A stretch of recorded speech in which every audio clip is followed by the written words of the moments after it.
उमेदवारी भावी नगरसेवक म्हणून उभी आहे. मला जास्तीत जास्त वोट देऊन मतदान करून निवडून आणा. मी समाजसेवेसाठी 24 तास उपलब्ध आहे, कारण की माझ्या मागं ना पुढं लेक माझं लढं. आणि नमस्कार, परिवर्तन न्यूज चॅनल 24 मध्ये आपलं सर्वांचं स्वागत आहे. आज आपण वाशिम जिल्ह्यामधील कारंजा तालुक्यामध्ये प्रथमच तृतीयपंथी उमेदवार म्हणून मिळालेल्या आपल्याला ज्या श्रावणीताई हिंगस्कर आहेत, वार्ड क्रमांक 9 मध्ये आपण त्यांच्या राहत्या घरी आलो आहोत आणि त्यांची खास मुलाखत ते आपल्या परिवर्तन न्यूज चॅनल 24 ला देत आहे. मी प्रमोद देवळे, कारंजा प्रतिनिधी म्हणून त्यांची प्रत्यक्षात भेट घेत आहे.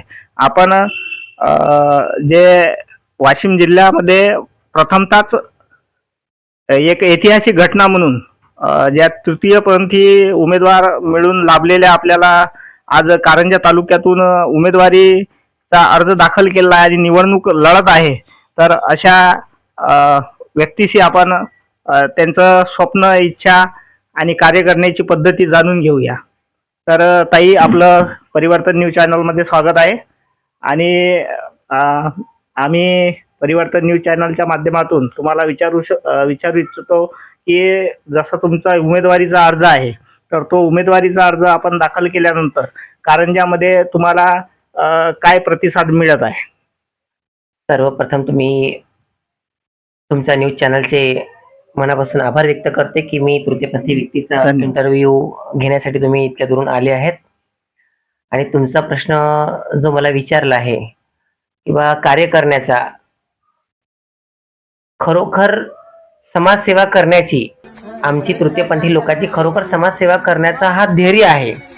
मलाही वाटते की आपण समाजसेवा करावं, कुठेतरी आपण या रिंगणामध्ये उतराव, राजकारणाच्या रिंगणामध्ये उतराव आणि समाजसेवा खरोखर करावं आणि निस्वार्थ समाजसेवा करावं. की कोणाकडून असं स्वार्थापायी नाही की कोणापासून आपल्याला काही 4 पैसे मिळाले पाहिजे का 4 पैसे हे झाले घेतले पाहिजे का दिले पाहिजे, नाही.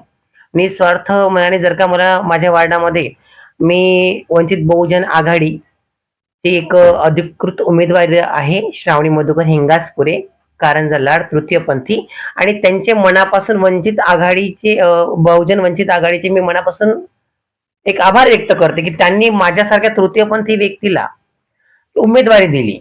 आणि उमेदवारी दिली म्हणून मी आज एक या राजकारणाच्या रिंगणामध्ये उभी राहिली आणि माझे स्वप्न आहे आणि मी एक मत मागत आहे. आणि त्या मतामुळे मला जे पद मिळेल किंवा राजकारणामध्ये उतरण्याचा एक भाग होईल, त्या भागामुळे मला जे पदामुळे काही करण्यासाठी अधिकार मिळेल आणि त्या अधिकाराच्या नियमाच्या आतमध्ये राहून मी काही जनसेवा, आज आपण पाहता नालीची काय अवस्था आहे, आपण रस्त्याने पाहता रस्त्याची काय व्यवस्था आहे. कारंजा नगरीच्याच गोष्ट करते मी.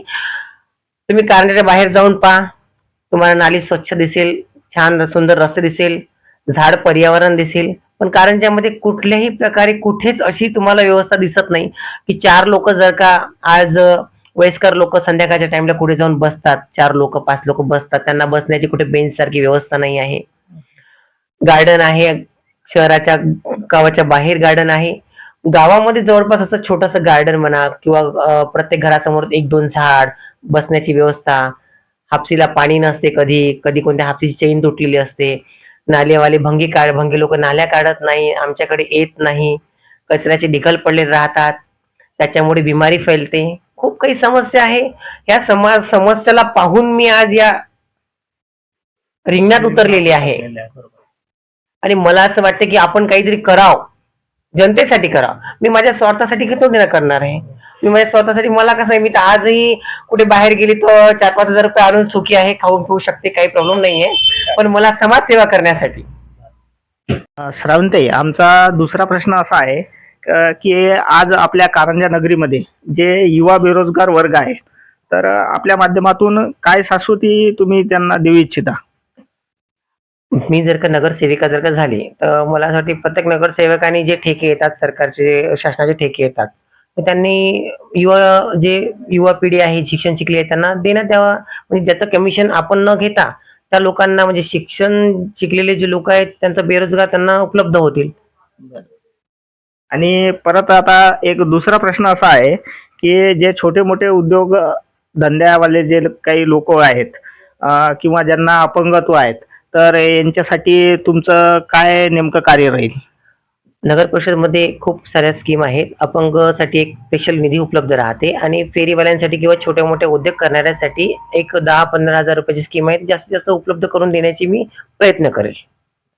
तर आज आपल्या नगरीमध्ये आपल्या जे गोरगरीब बांधवासाठी आपला नेमकं काय उपक्रम राहील ते आपण सांगू. PM आवास योजनेमधून जेवढे गोरगरीब लोकांना आहे जास्तीत जास्त घरकुल उपलब्ध करून देण्याची प्रयत्न करेल निवडून आल्यानंतर. आणि मी श्रावणी मधुकर हिंगासपुरे, प्रभाग क्रमांक 9 मधून उमेदवारी भावी नगरसेवक म्हणून उभी आहे. मला जास्तीत जास्त वोट देऊन मतदान करून निवडून आणा. मी समाजसेवेसाठी 24 तास उपलब्ध आहे, कारण की माझ्या मागं ना पुढं लेख माझं लढं. आणि मी तुमच्या 24 न्यूजचे खूप खूप आभार व्यक्त करते. धन्यवाद ताई. प्रत्यक्ष मुलाखत श्रावणीताई हिंगासपुरे यांच्यासोबत घेतलेली आहे आणि असंच आमचं परिवर्तन न्यूज 24 पाहत राहा. मी प्रमोद देवडे, परिवर्तन न्यूज चॅनल प्रतिनिधी. धन्यवाद.